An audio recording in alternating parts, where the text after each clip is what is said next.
It was a cold New Hampshire night. On a lonely stretch of Route 112, a car sat askew, its nose buried in a snowbank. The driver, Maura Murray, was gone, vanished into the frigid air, leaving behind more questions than answers. Welcome to Whispers in the Shadows, where the forgotten still echo. February 9th, 2004, a routine accident became the start of one of America's most haunting mysteries. A passing motorist offered help, but Maura waved him off, claiming she'd already called for assistance, though no such call was ever made. Police arrived minutes later to find an abandoned car, scattered belongings and silence. The mystery of Maura Murray is more than a missing person case. It's a digital age obsession, dissected in podcasts, forums and documentaries.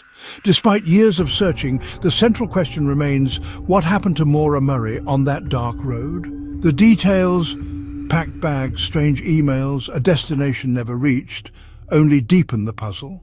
Each clue seems to fit, but the picture always falls apart, leaving us back at the beginning, back on that cold, empty road in Haverhill, New Hampshire.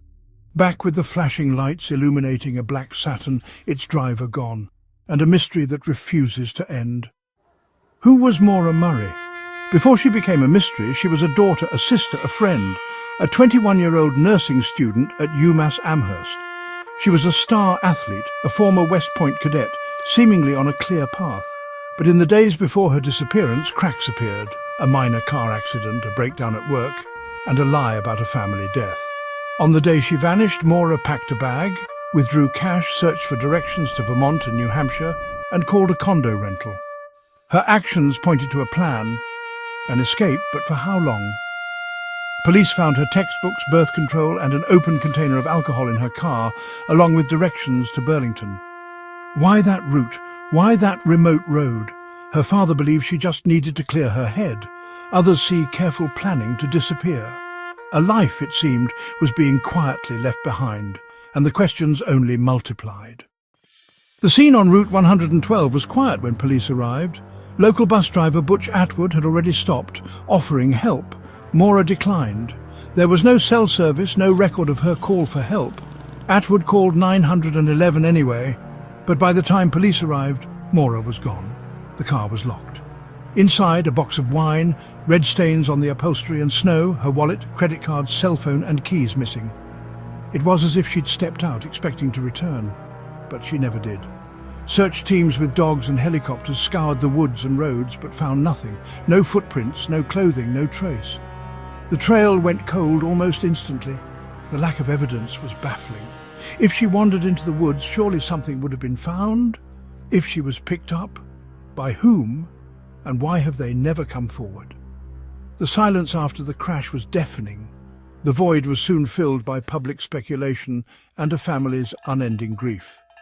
And the mystery only deepened. In the absence of facts, theories bloom. Some believe Maura ran away, overwhelmed, staging the crash to start anew. Others fear foul play. Did she accept a ride from the wrong person on that dark, lonely road?